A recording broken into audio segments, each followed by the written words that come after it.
I think that the best thing people can do is to take control back over where their money goes, because that's the way we make the world that we want to live in.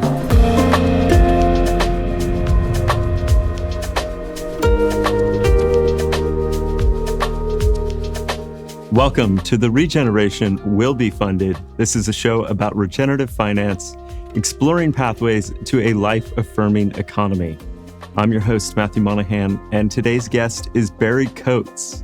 Barry is the founder and co-CEO of Mindful Money, a charitable social enterprise in Aotearoa, New Zealand, that aims to make money a force for good. By first and foremost, helping you direct your investments away from funds and companies that don't align with your values, and ultimately moving your capital into investments that are a source for good in our communities, and thus helping to create a world that we want to live in. This is a leverage point within our economic system that is so painstakingly obvious and simple. That is, don't give your money to funds that are contributing to the destruction of the planet and human welfare, also known as divestment. And yet most of us don't do it because we don't have the transparency and alternative options easily available. That's exactly what Mindful Money is seeking to address.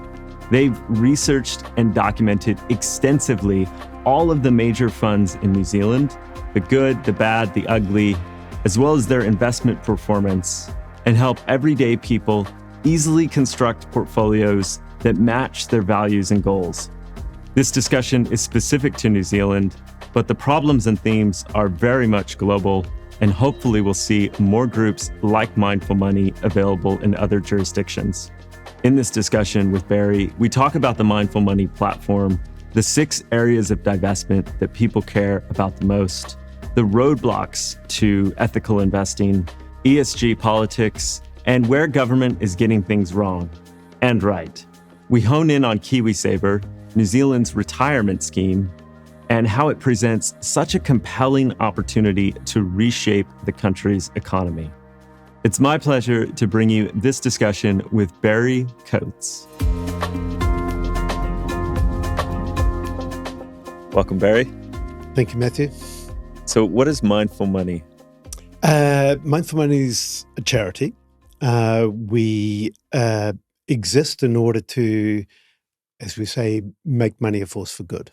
And the whole idea is that at the moment, money is a very powerful instrument in the hands often of institutions that people have little understanding of.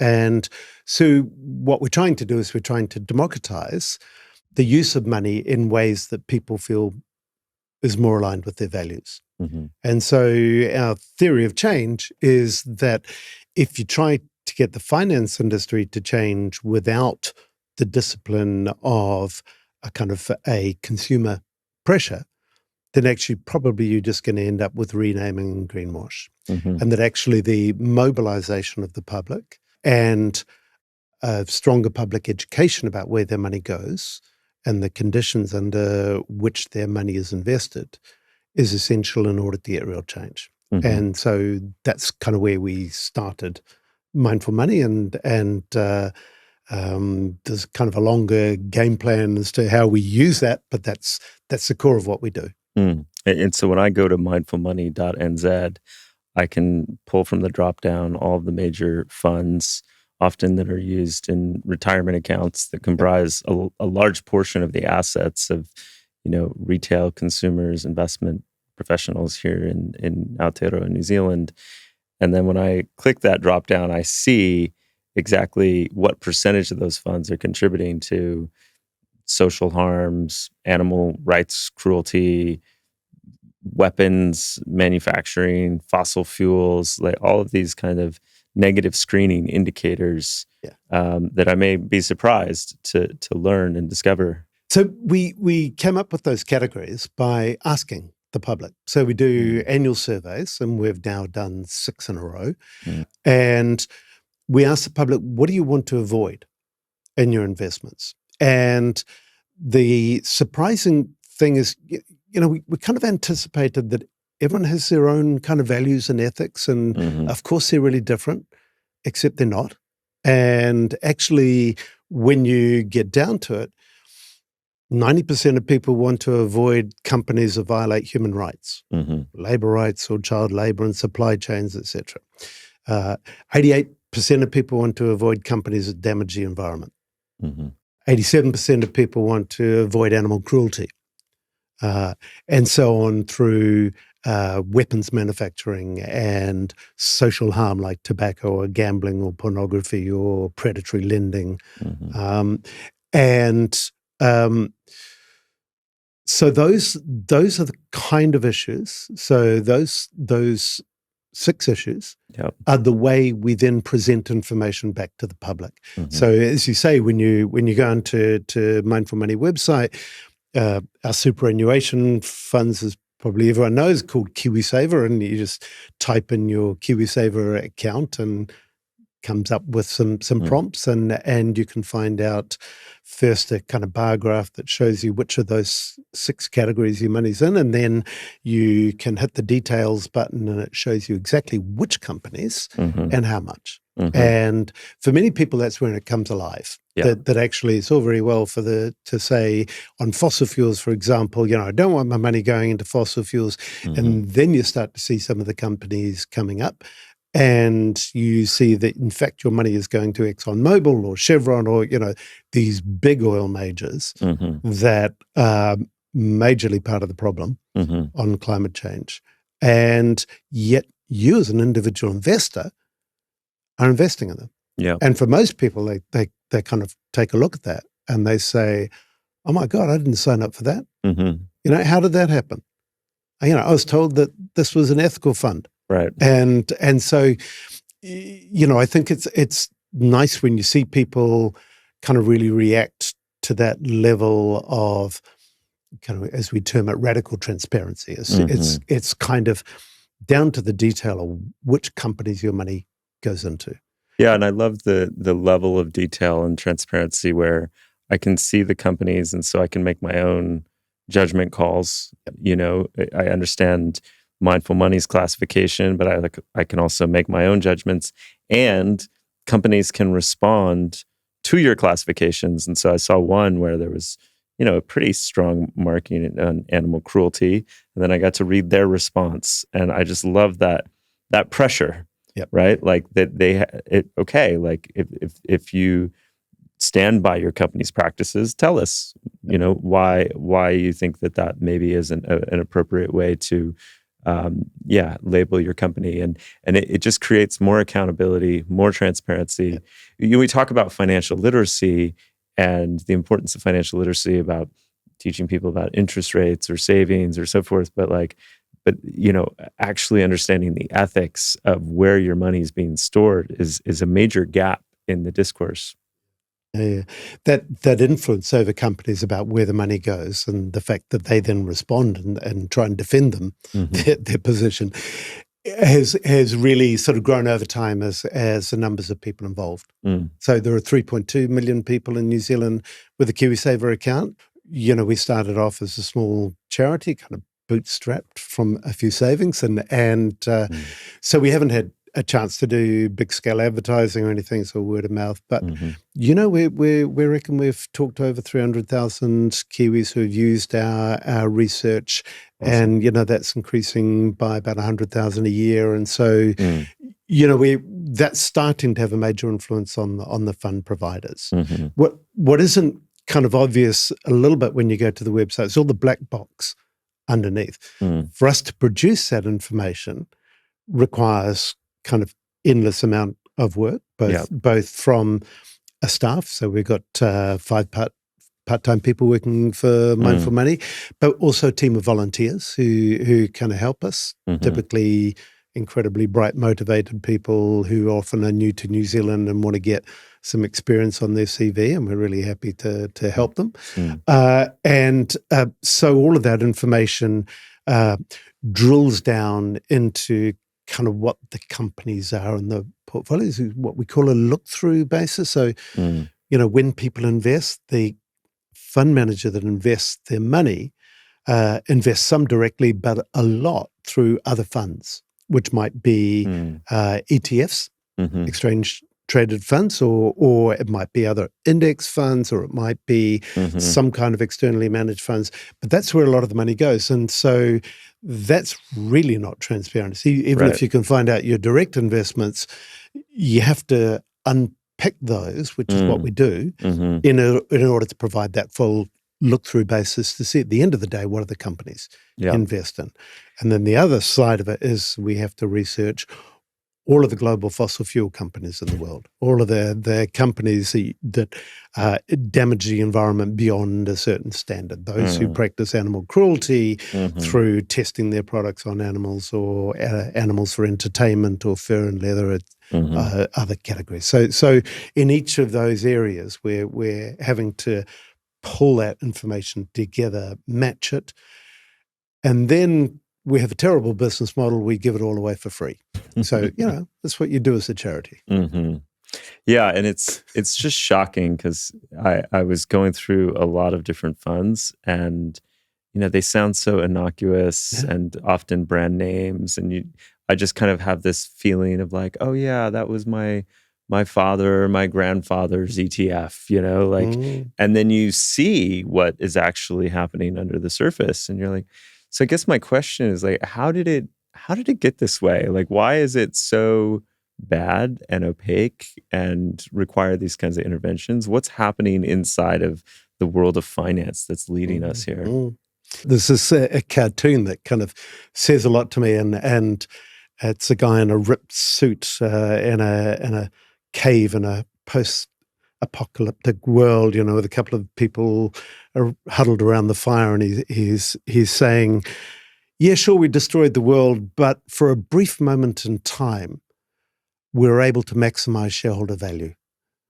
And that's what it kind of feels like, that actually the drive for short-term returns, for maximizing shareholder value, that whole kind of Friedmanite kind of mentality around the business of business is business, and had led the finance industry to completely ignore the implications of where their money went. They didn't even ask the questions. When we started Mindful Money, we used to get fund managers coming to us saying, thank you for telling us where the money goes. We had no idea. We didn't ever trace back into those funds as to how they were, whether they're investing in stuff that the public might worry about, because that's not what we did. We just looked at their returns and we looked at their risk. And so the finance industry got itself into a model where the ultimate impact of the money just didn't matter. And it sounds, you kind of step back from this. It sounds kind of crazy, but it still happens.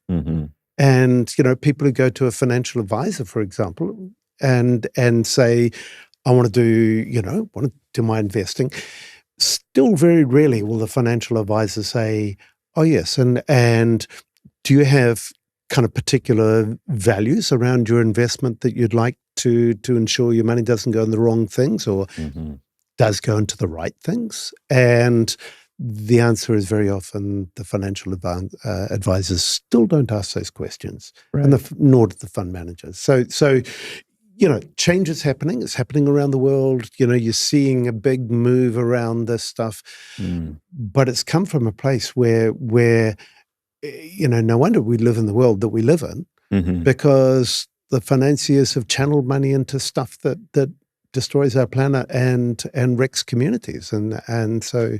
Of course, we end up with a world that's got a few problems, a few crises. We've been hearing the term post-capitalist and post-capitalism more and more often lately on this show, and a lot of times I ask guests to define that if they're using that phrase, and the most common definition I'm hearing of capitalism is really capitalism is about growing capital at any means necessary, and that basic growth function that is at the heart of our economy, where money is just constantly trying to grow itself.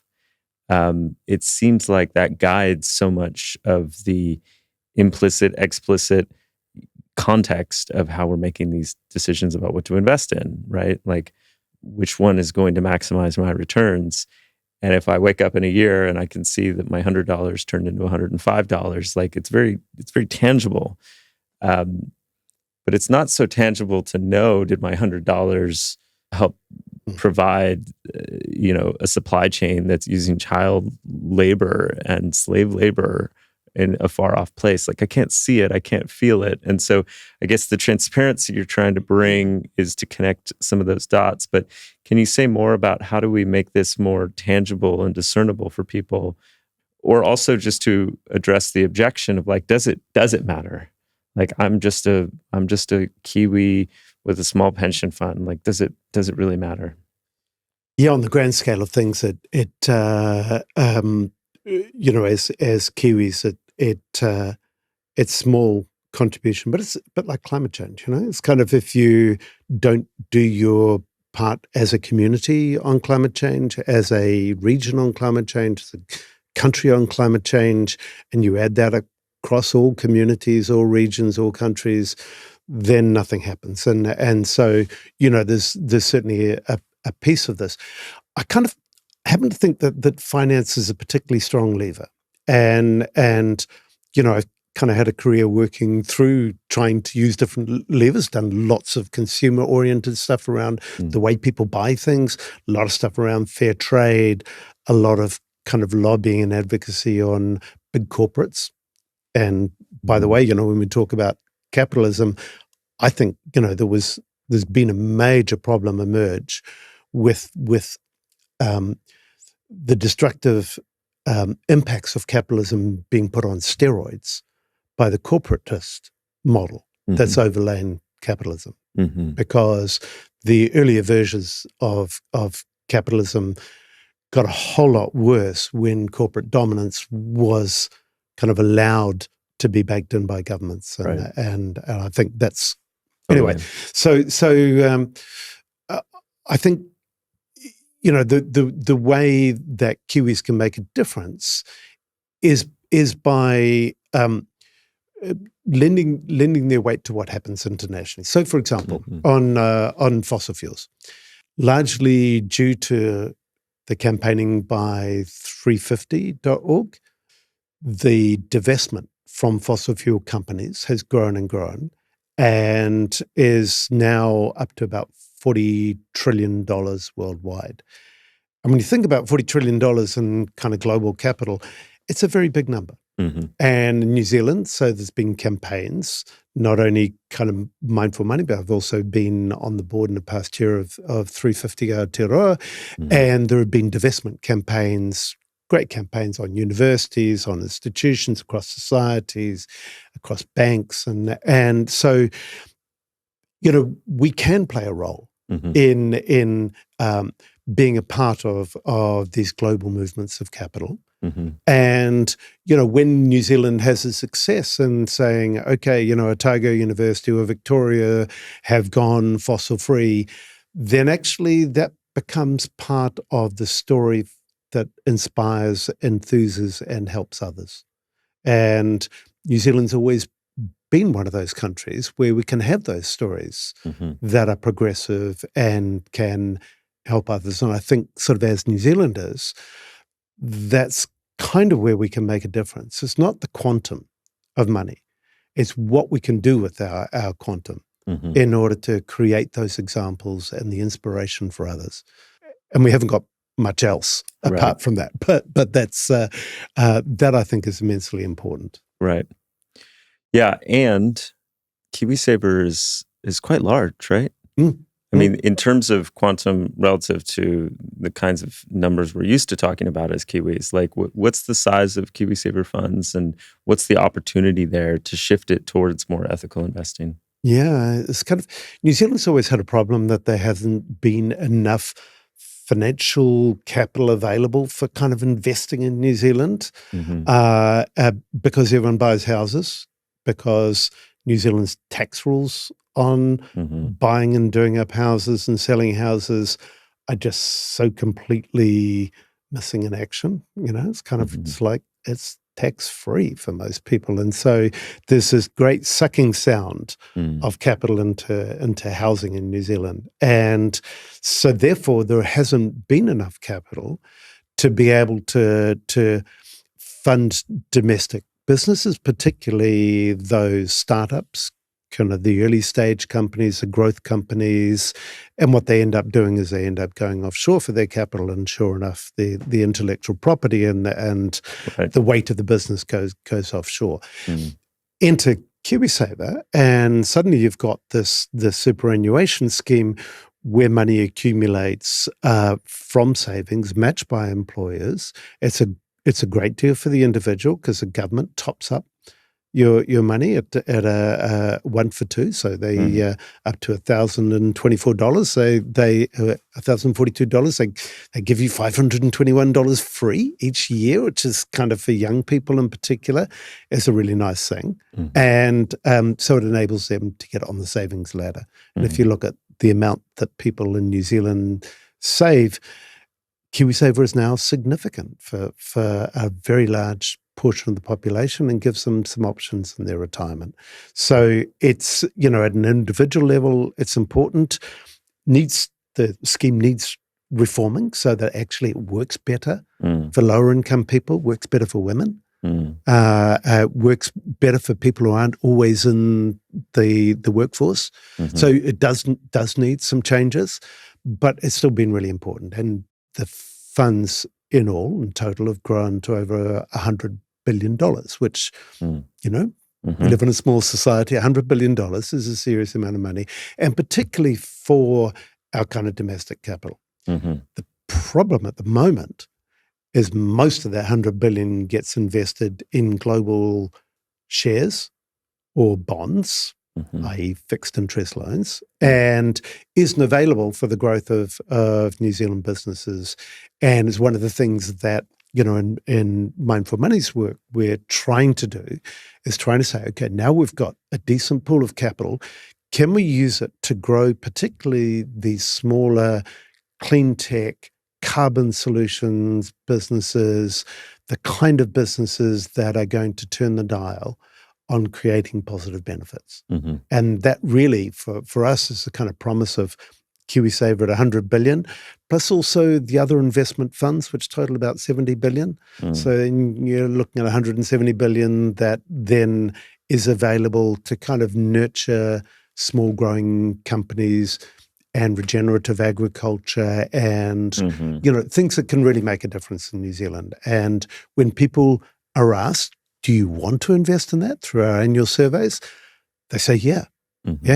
And so, that's the direction that we want to try and push the market, using consumer demand as part of the lever, because so far there's not a lot that's available yet to members of the public to invest in. Right. So to put a point on it, I guess what you're saying is we have this collective pool of $100 billion through this successful retirement scheme, and a large portion of that is sitting overseas and funding things blindly that could include nuclear weapons, global wars, fossil fuel infrastructure and expansion. The nuclear weapons one was amazing. When we started Mindful Money, we took a look at how much money was going into investment in companies that make nuclear weapons. And, New Zealand being avowedly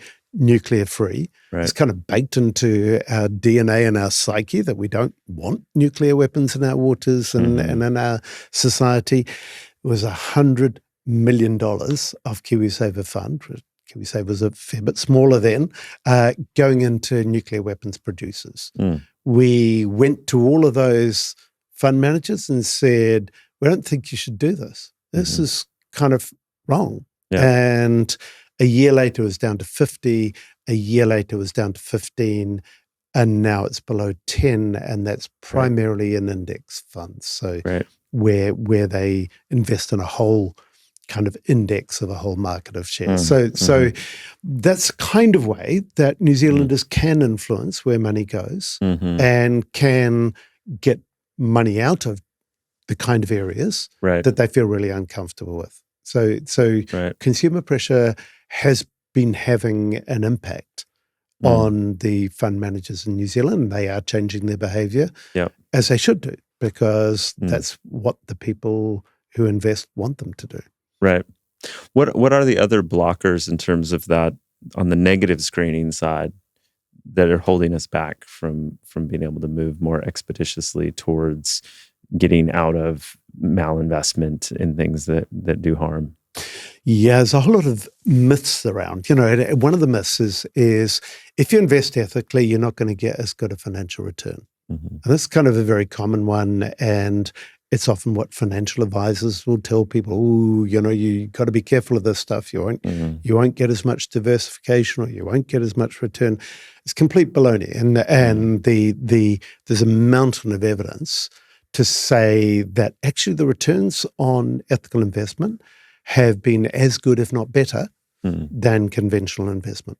There's many other studies that say it's been way better, but, taking a really conservative view of the whole weight of evidence is kind of certainly skews on the upside of returns, and for far lower risk.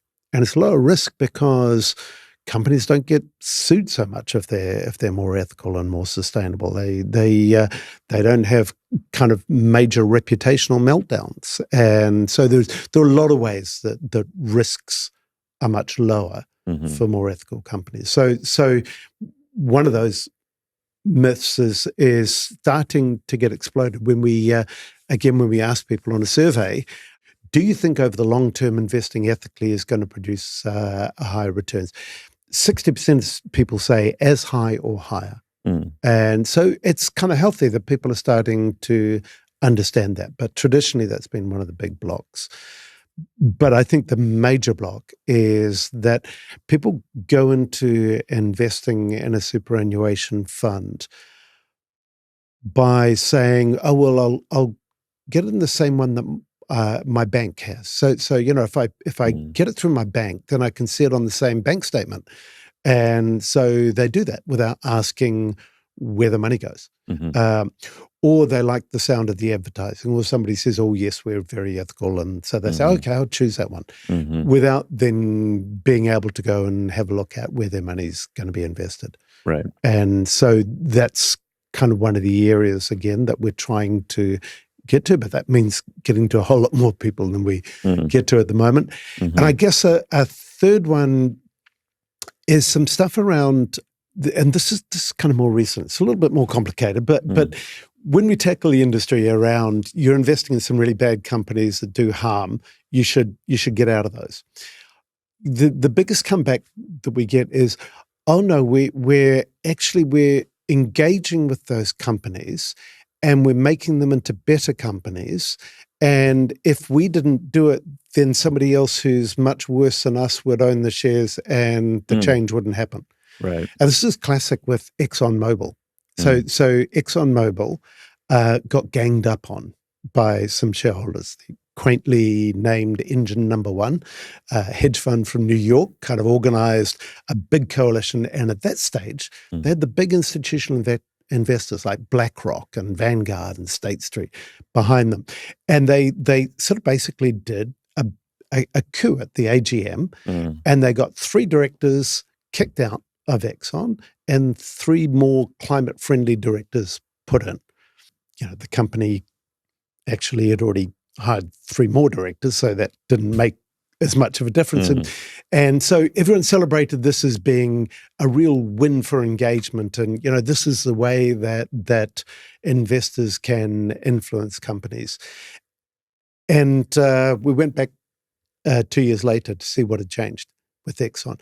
They're still not investing any money in renewable energy. They're still spending virtually all of their capital expenditure in expanding their oil and gas production, exploring for more oil and gas, even though the International Energy Agency says we've got too much of the stuff already. We don't need any more. We're going to fry the planet if we burn all we've got. But they're still out there doing that, which then raises all sorts of risks. So that issue of kind of engagement with companies can often be used as an excuse by fund managers for saying, well, it doesn't matter that we invest in bad things. We're on a mission to change them. It's not to say if funds invest in companies, they should exercise their governance responsibility. They should be responsible shareholders. They should talk about social and environmental issues to those companies.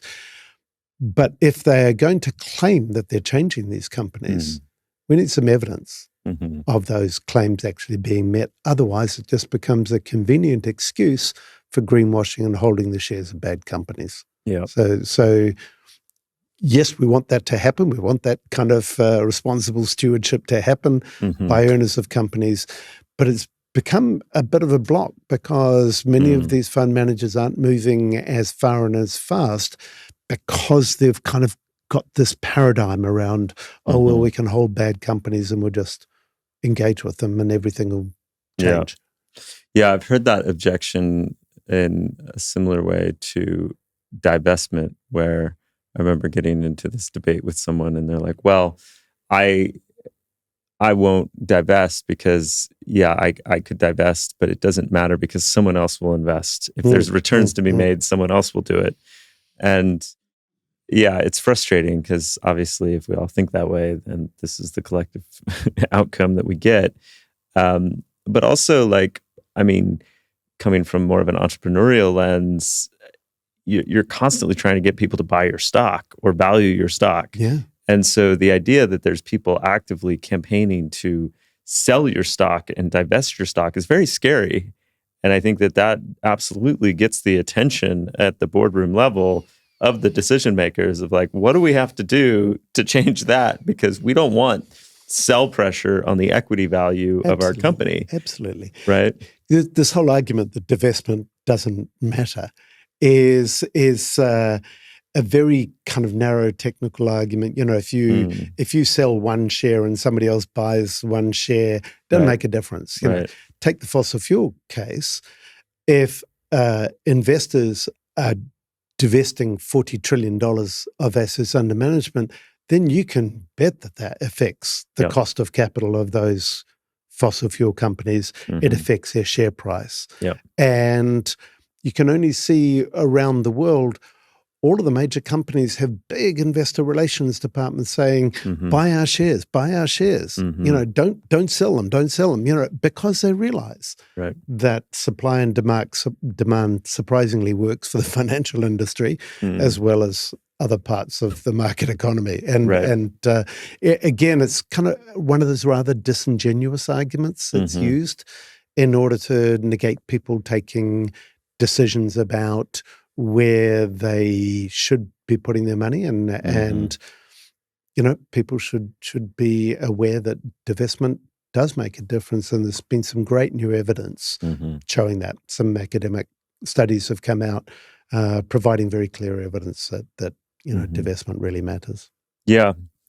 And so the United States seems to be going backwards a bit in recent years. ESG has become highly politicized. There's been targeted campaigns to, try to bolster these false narratives to discourage any sort of ethical lens around investment. I was reading the statistics still holding strong in Europe for a lot of these types of funds, but U.S. kind of going backwards right now.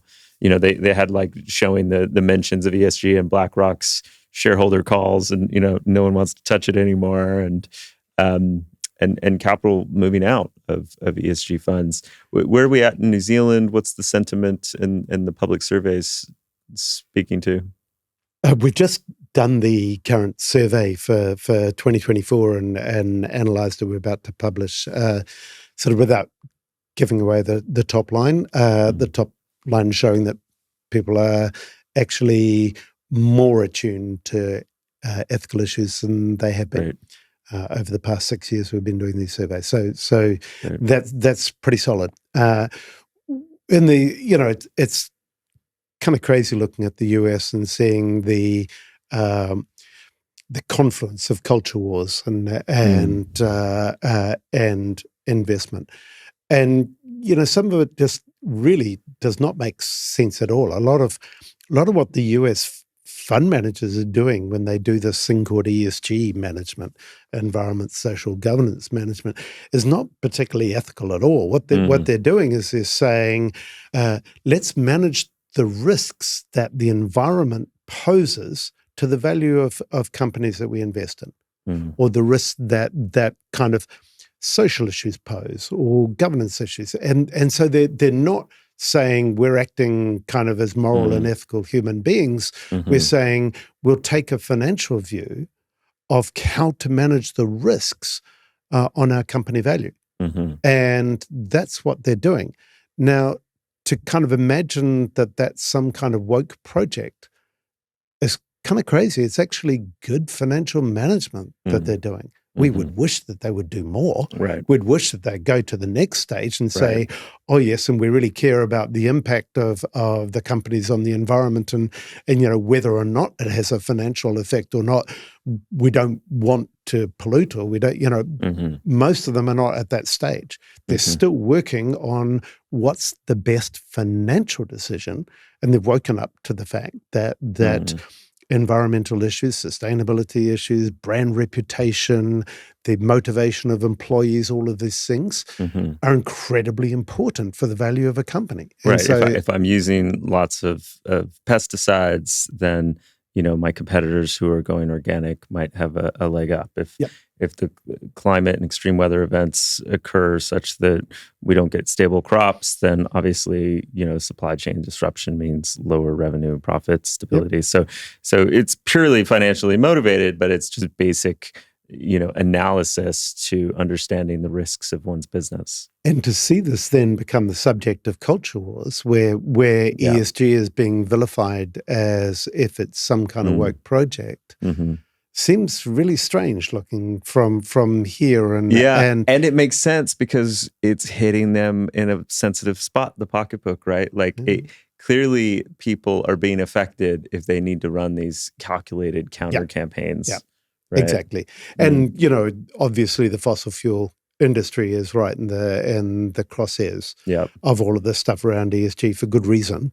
Because it's a massive risk. If you look at the fossil fuel industry, then the risk of so-called stranded assets, so all of the reserves that they have, the production infrastructure, the pipelines, everything else, that will start to become the term stranded asset says it quite well.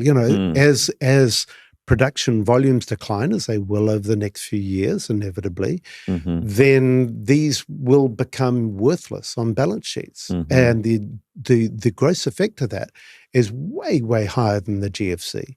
Right. And so, it's no wonder that central bankers around the world are sitting in rooms saying, how are we going to manage this in future? Right. Because it's a serious risk at not only the company level, but at a systemic level across the whole financial system. And just one good example of this is during COVID, when demand started to fall in COVID.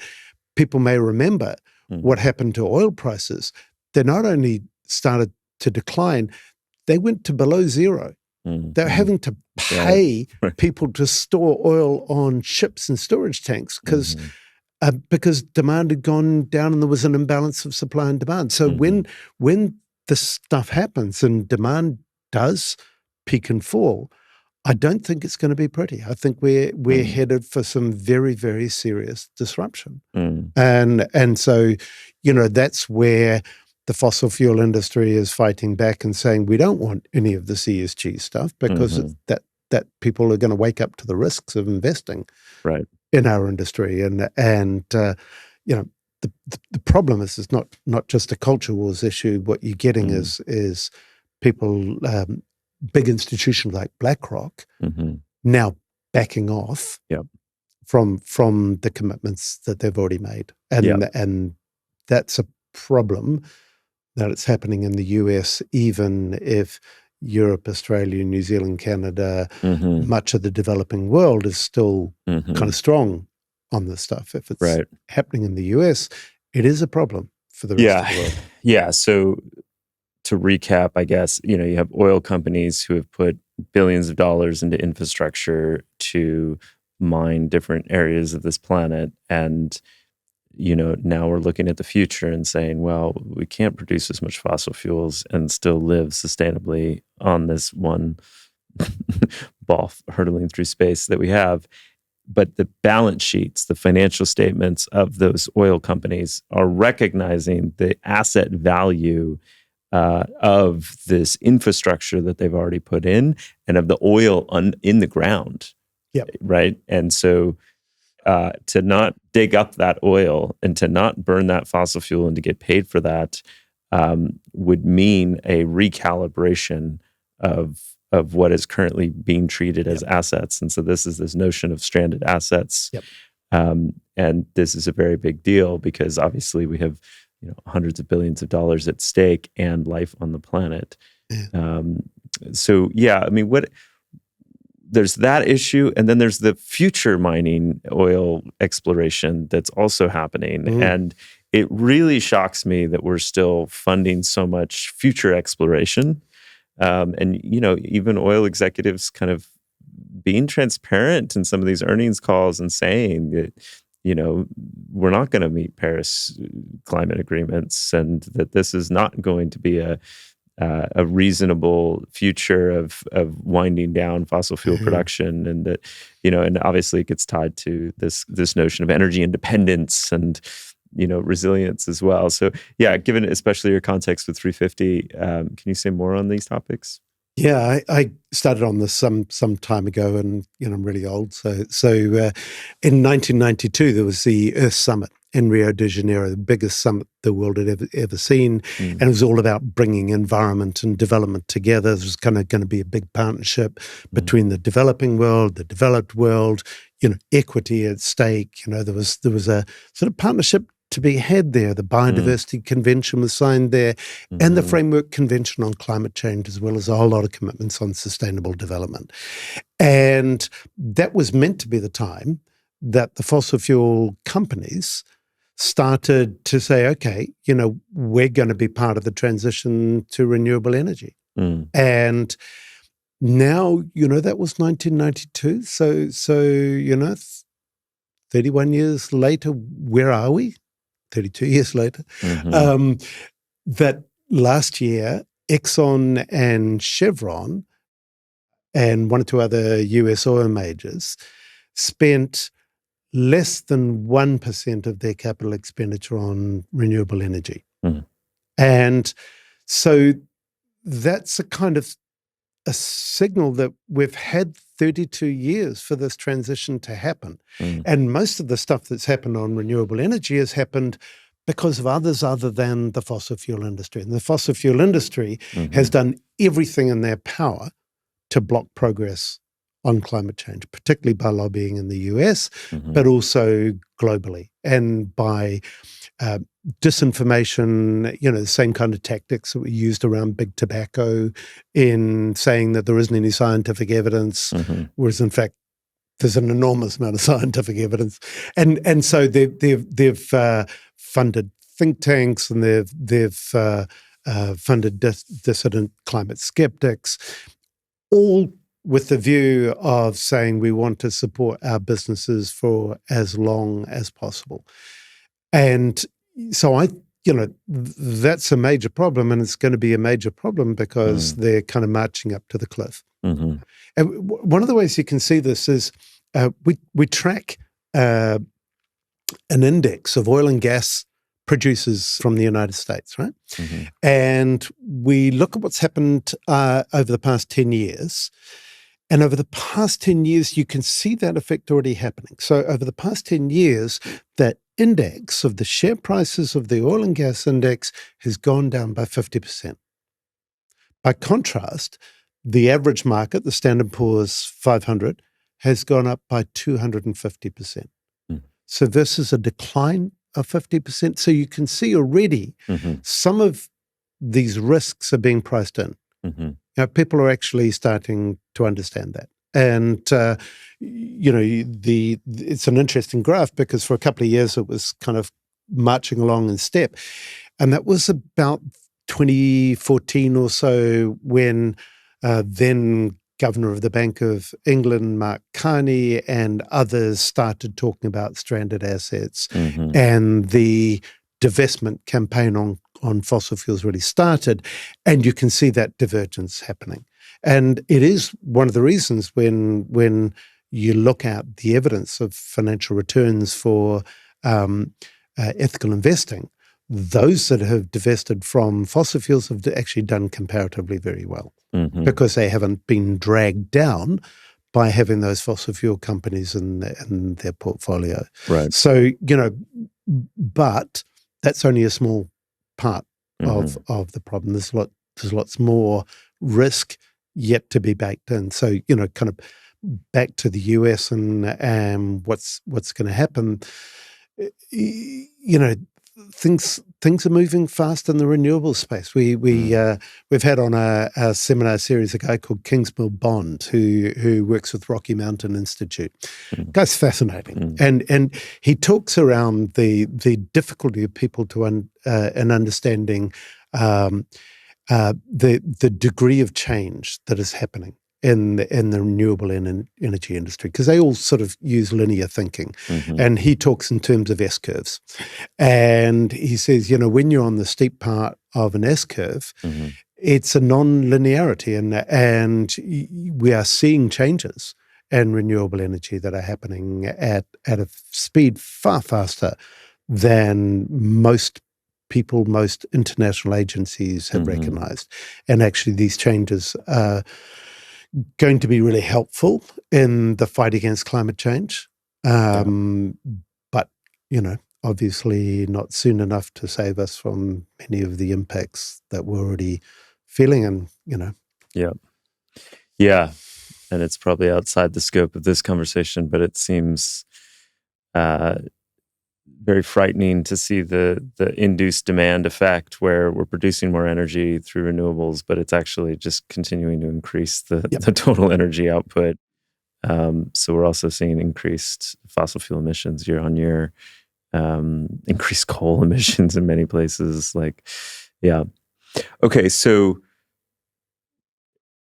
I have my investment account or my retirement account, and I'm motivated to make a change. I go to mindfulmoney.nz, I figure out what my fund is contributing to, and I start to make changes to stop, first and foremost, the bleeding, stop allowing my money to do harm.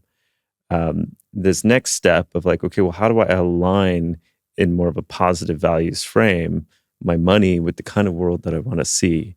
And I know you've been doing work in kind of trying to help catalyze this area of impact investment in New Zealand, which is a bit less mature than in other jurisdictions. Can you paint us a picture around impact investing and where to beyond kind of the negative screening aspect of this conversation?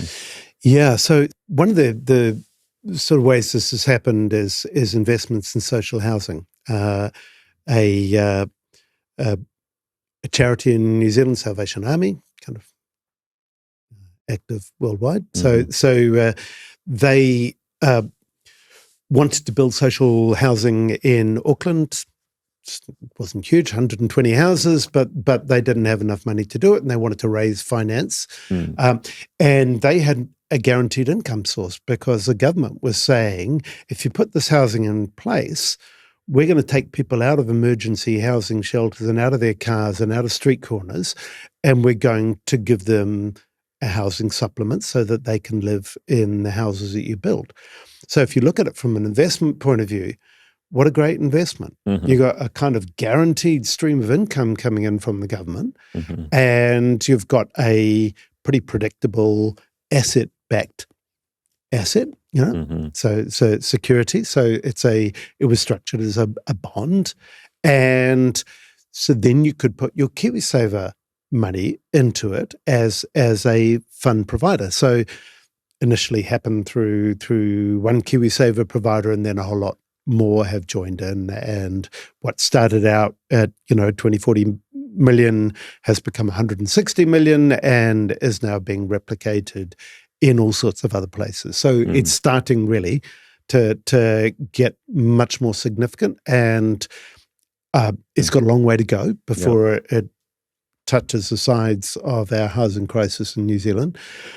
But it's really useful because it can supplement public housing that the government does or increasingly doesn't. Mm-hmm. So that's kind of one example. Renewable energy is another example, that increasingly you're having some of these funds not only invested in listed companies, bigger companies that are listed on stock exchanges doing renewable energy and building new energy plants, but also startup companies that are raising capital, doing new renewable energy developments. One in New Zealand called Lodestone's just started.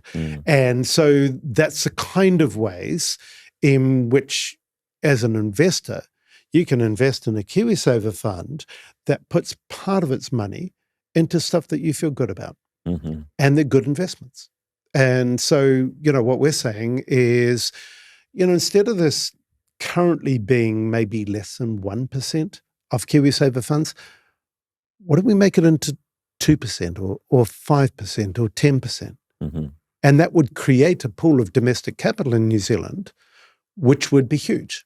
Yep. And which would fund a lot of new, great kind of innovation that is emerging in New Zealand, and great companies, and will then make good money for the fund managers. And of course, their customers will be very happy because they get to see their money doing things that they really like. So, it's kind of this lovely virtuous circle that can happen. Yep. We did a report on it last year. There are some constraints on that, some rules based on the way that these KiwiSaver funds are structured that make it more difficult for that to happen, around liquidity when people can get their money out, but they're not insurmountable up to a certain level of fund. If you want to push it beyond, say, 20%, it then becomes much more difficult because these smaller companies tend to be less liquid. You can't, you have to put your money into it, into a new and growing company 5-10 years before you can be sure of getting a return. It's not the same as being able to sell a share on a market, at a day's notice. Yeah. So there are some liquidity issues there. There's some complexity issues there. There are some cost issues there, but none of it is insurmountable. It's starting to happen, and our interest is trying to ramp that up as much as possible, while also trying to tell people about the dedicated positive impact funds that are out there. And there are some great ones. And so we're trying to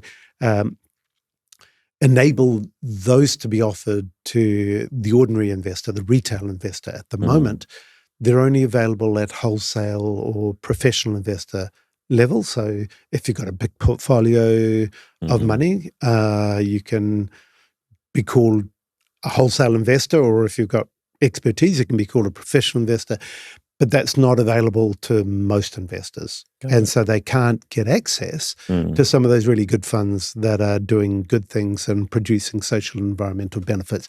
We really want to make those much more available to the average investor. And so who controls these rules that are preventing, impact investment funds from being available to retail, or that's, controlling these KiwiSaver funds, liquidity provisions that's preventing impact investment? Combination of Treasury, a government department, the Ministry of Business, Innovation and Employment, IMBI, and the Financial Markets Authority. So those rules have been relatively conservatively framed, and they don't kind of recognize any differences between ethical and non-ethical investing. That actually the whole government, the way governments looked at finance and investment, is that they've kind of done what the finance industry does. They don't really look at what kind of investment is this. Is this investment that can really help New Zealand's development or not? After the COVID crisis, we did some work in trying to say New Zealand should build back better. There was an opportunity where New Zealand wanted to rebuild after the COVID crisis. And we proposed a framework to say, well, it's a little bit like an investment framework. Don't invest in the stuff that causes harm. Be discriminating about it. Don't invest in harmful stuff. Invest in the things that are going to make positive benefits for communities and the environment. The government didn't take that up, but that is the kind of framework that we're still trying to get the government to undertake. It looks like they will do some stuff around that under the rubric of sustainable finance. There's been a cross-Tasman working group between Australia and New Zealand at a ministerial level around sustainable finance. So we're hoping that will be a kind of a chink in the door to enable much more government policy that aligns with this kind of ethical investing, sustainable finance. Yeah, we have so many terms, modality, taxonomies, and it's almost like it, because of the, are we calling it ethical investing, responsible investing, sustainable investing, regenerative finance, ESG, well-being economy, and it almost implies that it's all fuzzy, and that there aren't these but you're pointing to, I mean, the human rights, the social harm, the environmental harm, animal cruelty, fossil fuels, and weapons as kind of, here's very discernible, identifiable categories of investment that people largely can agree that they care about, and different people have different degrees of emphasis, but we can make this visible, tie it back to people's funds very clearly. And let's create options where people can decide with a free market ethos of I don't want my money going towards those things. And this KiwiSaver, it's just so fascinating because it's that combination of money that's opaquely doing harm that people don't understand, and we have so many domestic needs here to invest in. So the idea that Kiwis are storing their retirement balance sheets overseas is kind of astonishing, when we could be investing here in so many different projects, social housing to environmental to reforestation to land use transitions to wellness. And if we can just better align our government funding mechanisms to provide those assurances of financial return and subsidizing, different types of blended finance instruments and so forth, you could see certainly many billions of dollars unlocked in this context. Yeah. And the government has dipped its toe in the waters. So my kind of political affiliation is I used to be a Green Party list MP once upon a time. So the Green Party came up with the idea of a green investment bank, which has been used in the UK and many other countries. And it's called Green Investment Finance and has been capitalized at about 300 million and is doing some of that. So using public money in order to de-risk private sector investment and crowd in private sector investments, so it can be a kind of lead investor to really help the familiarization of investing in climate solutions. So that kind of approach is the kind of approach that can really make a difference. And then on the negative side, when the government came up with some rules around default funds for KiwiSaver, they said that they shouldn't invest in fossil fuel companies. So, there are ways that the government can influence the market for good. Totally. And the government should put those frameworks into place while, as you say, letting the dynamics of the market respond to consumers. And, as long as you've got the kind of correct incentives in place, which certainly they aren't at the moment. And one of those areas is, of course, kind of investing in nature, and which is a big deal at the moment for the investment sector. There's a lot of talk about investing in nature. Typically, those who kind of look at it in the broad picture say, well, shouldn't we stop illegal logging that is kind of wrecking the Amazon, or the kind of soy and beef and timber in our high biodiversity areas that are destroying the environment, as the best way that investment can help nature, because let's stop funding the damage. But the other side of it is, can we also Yeah. have funds that will support regeneration. And as you know from many of the great interviews you've done, there is a head of steam building around this. And, our perspective is we'd just love to be able to get some capital from consumers to be able to contribute to that, because that, I think, is where it gets really interesting. You're not just relying on the big institutions to provide that capital for regenerative finance. So actually, you're giving people the chance to use their own precious savings, their hard-earned money, to say, gee, I feel really good about this. I'm actually putting my money into something I really care about. Yeah. And that's kind of nirvana for us. That's what we're about, trying to get those opportunities for everyday investors to be able to feel good about where their money goes. Yeah. Well, we'll keep pushing ahead. I'm really grateful for the work you've been doing, and I noted that you recently brought on a co-CEO. Can you share more on that? We got a great team, and I have a sort of an eye for the future. I'm sort of doing a bit of early succession planning, and but also to give myself a little bit of a break. It's kind of 5 years into building a new organization.